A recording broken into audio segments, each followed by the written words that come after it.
Cannot put up a show at Freedom City for one song which is a collaboration. Olinga tuita tulabe Kenzo. Nda tulabisa fa bayimbi abato mwana. So story iliwo fena tujimanyi. Nenga sinakubuulira ekiri emabega w'ebigambo bya Kapa kati eri concert ya munne Mukisa ya Sisaaga. Njagala osooka omanye bino. Oli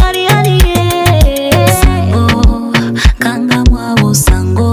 Baba funya mugongo. Kyoba tosuubiranga gwe mukka watali muliro. Kapa kati yagenza okulangira muno okuba upcoming alina hit emu ne Kenzo ng'aliwo ensonga eziri emabega. Ne wampita kate n'onsoza ne boninya kate n'oyomba nze sifaayo sifaayo. Kapa kati yabadde asobola okutuuza munne nga bali bokka eyo n'amubuulira ebyo byatugambye. Kati njagala osuubira ebintu bibiri. Eno bwetaba stunt wali olutalo lugenda mu maaso emabega lutamanyi. Kati ekibuuzo kye tusigazizza singa obadde n'obudde nga 12 May osobola okugenda n'oattendinga concert ya Mukisa. Oba osigale waka n'ogamba nti sobola kuwona cause nze ndaba Mukisa alina music. Mukisa has music. Okitegera utali lumu ezitali 2 ezitali 5 ng'ate zonna nnungi. Kamba wakatambi mukeerabireko.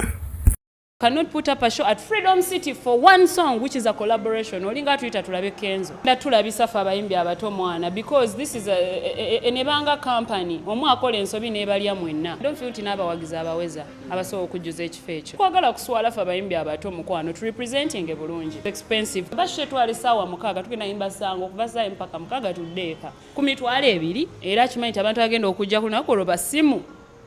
What do you mean? Ibulo tuse wanga sikulaba leta yo basatu wait settinga wotaina ba at the wrong time it will definitely fall back on you. Sibya kubuukira pezeza wabantu batano kanti mbe Freedom ogenda basala salamoti ampozi ngoleta bachika. Naye n'ekikacho kiba kinene okujjuza Freedom. The show is already up time egwaya was like Martha tugenda kusaaga. Oshegede tugenda kusaaga mukwano ogenda kusaaga ebyaddala.